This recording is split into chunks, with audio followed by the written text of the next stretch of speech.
So, you're thinking about dropping, what, 100 grand on an MBA?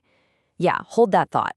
What if you could get the real deal, actionable knowledge, the stuff that actually builds careers and businesses without the six-figure debt and, let's be honest, the snooze-worthy lectures? Today, we are cracking open the absolute essentials from 101 Things I Learned in Business School to give you the cheat codes. See, here's the big secret. Business school isn't really about the classroom. It's about the toolkit. It's about arming you with a set of mental models you can use to build, grow, and protect pretty much any business. So consider this your master key. We're about to unlock the 4 most essential tools from that kit. All right, let's grab our first tool, the blueprint. This is your value proposition. You got to think of it as the architectural plan for your entire business. I mean, you wouldn't lay a single brick without a plan, right? Because if the blueprint is flawed, the whole thing is just destined to come crashing down. At its absolute core, every business transaction is, well, it's beautifully simple. It's just an exchange of value. And a deal only works, it only truly works, when both people walk away feeling like they got the better end of it. It is not a zero-sum game. It's all about creating a win-win situation. Okay, let's make this super concrete. Imagine someone happily gives up $50 for a sweater. Why?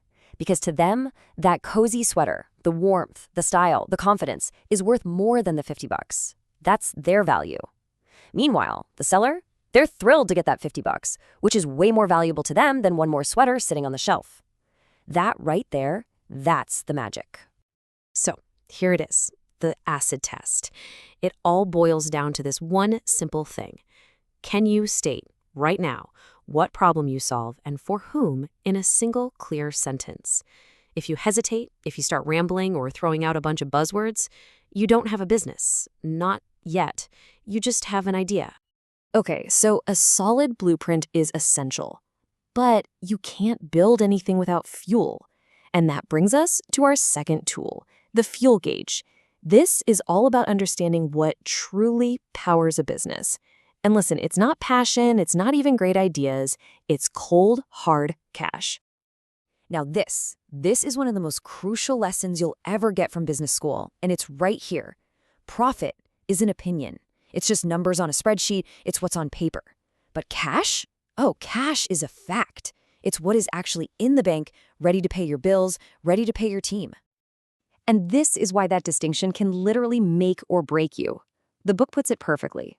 A company can look wildly profitable on paper, but still go bankrupt because it has no cash. Think about it. If your customers take 90 days to pay you, those profits don't matter one bit.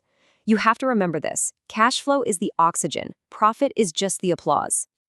So you've got your blueprints and you've got the fuel to get started. But the moment you build something valuable, guess what? Others are going to try to take it.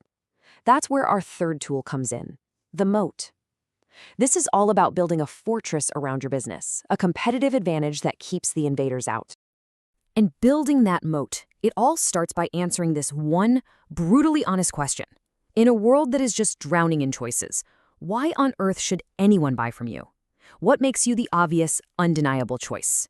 Because if you can't answer that instantly, I guarantee your customers can't either.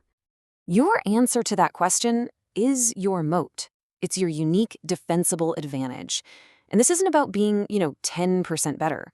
It's about being fundamentally different in a way that your customers crave.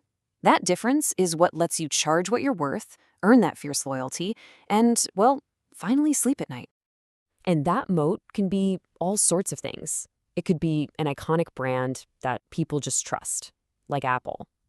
Or a game-changing patent. Maybe it's that legendary customer service, think Zappos. Or a cost structure so lean that nobody can even touch your prices, like Walmart.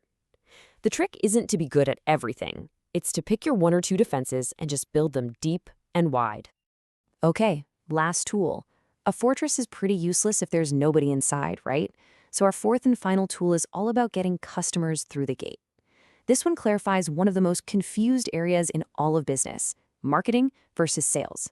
Or, as we're going to call it, the megaphone and the handshake. This right here, this might be the most valuable 60-second business lesson you will ever get. Marketing is the megaphone. It's broadcasting your message, creating awareness, and getting people to raise their hand and say, hey, I'm interested. Sales is the handshake. It's that one-on-one conversation that converts that interest into a done deal. One gets their attention, the other gets their wallet. You need both, and the biggest mistake people make is not knowing which one they're doing. So when you strip it all away, when you get past all the noise and the jargon, the question becomes brutally simple. What are you really after? A fancy diploma to hang on the wall? Or the practical, street-smart knowledge that actually puts money in the bank? If you're after the results, not just the credentials, then you're in the right place. Stick with us. Subscribe for more of the education without the tuition.